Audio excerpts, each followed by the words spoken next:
হঠাৎ করে বুকে যন্ত্রণা হচ্ছে, একটা অদ্ভুত ভয় ভয় লাগছে, বুক ধড়ফড় করছে, হাত পা কাঁপছে, গলা শুকিয়ে যাচ্ছে, মনে হচ্ছে এখনই আমার হার্ট অ্যাটাক হবে, এখনই আমি মরে যাব, এখনই কিছু একটা হবে, এখনই আমি পাগল হয়ে যাব। এই যে সমস্যাগুলো যেন হঠাৎ করে বিনা মেঘে বজ্রপাতের মতো এলো। আপনি হয়তো রাত্রে ঘুমোচ্ছেন, হঠাৎ করে ঘুম ভেঙে গেল, একটা দুঃস্বপ্নের মতো এই লক্ষণগুলো হতে থাকলো। রাস্তা দিয়ে যাচ্ছেন, হঠাৎ করে শুরু হয়ে গেল। সবাই যা করে খুব তাড়াতাড়ি আপনাকে মেডিসিন ডিপার্টমেন্টে নিয়ে যাওয়া হলো, সেখানে ইসিজি, ইকো, টিএমটি, যা যা হার্টের পরীক্ষা দরকার সমস্ত কিছু করা হলো, কিন্তু এভরিথিং ইজ নর্মাল। কোনো পরীক্ষায় কিছু পাওয়া গেল না। তাহলে অসুখটা কি? শুনলে অবাক হবেন, এই যে অসুখটা, যা যা লক্ষণ বললাম, এগুলো কিন্তু কোনোটাই হার্ট অ্যাটাকের লক্ষণ নয়। একটা অদ্ভুত ব্রেনের অসুখ, মানসিক অসুখ, যেটার নাম প্যানিক ডিসঅর্ডার। প্যানিক, আমাদের কথায় কথায় আমরা বলি না, আমার খুব প্যানিক হচ্ছে, প্রচন্ড টেনশন হচ্ছে, অ্যাংজাইটি হচ্ছে। এক্স্যাক্টলি, প্যানিক ডিসঅর্ডার ব্রেনের গভীরে, আমাদের ব্রেনের একটা অংশ আছে যেটাকে আমরা বলি সাবকনসিয়াস মাইন্ড বা অবচেতন মন। যে অংশটা সম্বন্ধে আমাদের কারোর কোনো আইডিয়া নেই। আমরা ভাবি আমাদের মনে দুঃখ হচ্ছে, আনন্দ হচ্ছে, আমরা অবাক হচ্ছি, এই সব কিছু বোধহয় আমরা সবকিছুই আমাদের মনের খবর পাই, কিন্তু তা নয়। আমাদের মনে 90% সাবকনসিয়াস অর্থাৎ অবচেতন মন। জীবনের নানা ওঠাপড়ায়, নানা রকম অভিজ্ঞতায়, সেটা ভালো হোক খারাপ হোক, যা কিছু জীবনে চলার পথে আমাদের ব্রেন অনেক সময়ই অনেক কিছু সেন্স করে, যেটা আমাদের অবচেতন মনে জমা হয়ে থাকে। সেই অবচেতন মনে জমা হয়ে থাকা টেনশন বা অ্যাংজাইটি অনেক সময়ই এই প্যানিক অ্যাটাকসের রূপ নিয়ে বেরিয়ে আসে।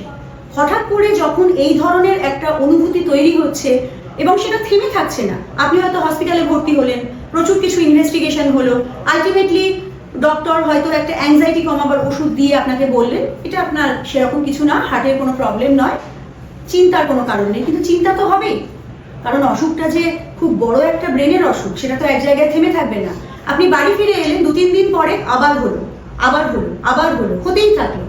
যে অসুখে এই প্যানিক অ্যাটাক বারবার হতে থাকে, সেই অসুখকেই আমরা বলি প্যানিক ডিসঅর্ডার। এবং এটা একটা ব্রেনের বড় অসুখ, এটা ব্রেনের অ্যাংজাইটি ডিসঅর্ডারের মধ্যে পড়ে। ব্রেনের এই প্যানিক অ্যাটাক বা প্যানিক ডিসঅর্ডার বা যে কোনো ধরনের অ্যাংজাইটি ডিসঅর্ডারের খুব ভালো ট্রিটমেন্ট আছে। ট্রিটমেন্ট দুভাবে হয়, একটা ওষুধের মাধ্যমে ট্রিটমেন্ট, যেটা সাইকিয়াট্রিস্টরা করেন, আর একটা হচ্ছে কাউন্সিলিং এর মাধ্যমে ট্রিটমেন্ট। এখন প্রশ্ন, কাউন্সিলিং কিভাবে কাজ করে? কাউন্সিলিং মনের অবচেতনে জমে থাকা এই যে প্রচুর পরিমাণে টেনশন, অ্যাংজাইটি, এইগুলো থেকে কিভাবে আপনি নিজের মনকে ডিসোসিয়েট করবেন, কিভাবে রিল্যাক্স করবেন নিজেকে। যখন এই প্যানিক অ্যাটাকটা আপনার এসে উপস্থিত হয়েছে, সেই সময় কিভাবে নিজেকে শান্ত করবেন, সেই বিহেভিয়ার টেকনিক, সেই বিহেভিয়ারিয়াল থেরাপি, সেই রিল্যাক্সেশন টেকনিক, বিভিন্ন রকমের রিল্যাক্সেশন টেকনিক আছে। এবং মানসিকভাবে কিভাবে এই সমস্যাটা থেকে আপনি বেরিয়ে আসবেন, সেই পদ্ধতিকেই বলা হয় পার্টিকুলার টাইপের একটা থেরাপি, যেটাকে বলা হয় কগনিটিভ বিহেভিয়ার থেরাপি, যেটা সাইকোলজিস্টরা করেন। সুতরাং প্যানিক ডিসঅর্ডার একটা অত্যন্ত ভয়ানক অভিজ্ঞতা। যার যখন প্যানিক অ্যাটাক হয় সে জানে যে এটা কতটা ভয়ানক একটা অভিজ্ঞতা, প্রতি মুহূর্তে মনে হচ্ছে এখনই আমি মরে যাব। সেই অসুখটাকে ট্রিটমেন্ট করুন। প্যানিক ডিসঅর্ডার একটা সাইকিয়াট্রিক ইলনেস, মানসিক রোগ, এটা কেউ ইচ্ছে করে করছে না, কিন্তু এটা ট্রিটমেন্ট দরকার। তা না হলে কিন্তু এটা ক্রমশ এমন একটা পর্যায়ে আপনাকে পৌঁছে নিয়ে যাবে যে আপনি হয়তো বাড়ি থেকে বেরোতেই ভয় পাবেন।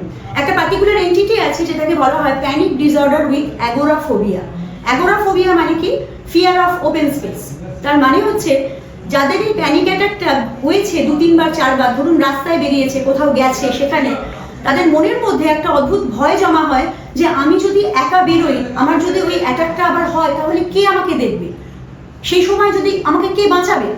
তার ফলে এরকমও হয় যে তারা হোম বাউন্ড হয়ে যায়, তারা বাইরে কোথাও বেরোতে পারে না, কোনো একটা এসকর্ট না হলে, কাউকে সঙ্গে না হলে তারা বাইরে বেরোতে ভয় পায়। এরকম অনেক রোগী এতগুলো বছরে, আমার এই 20 বছরের অভিজ্ঞতায় আমি দেখেছি, যারা আমার কাছে আসতে হলে 2-3 জনকে সঙ্গে নিয়ে আসতো।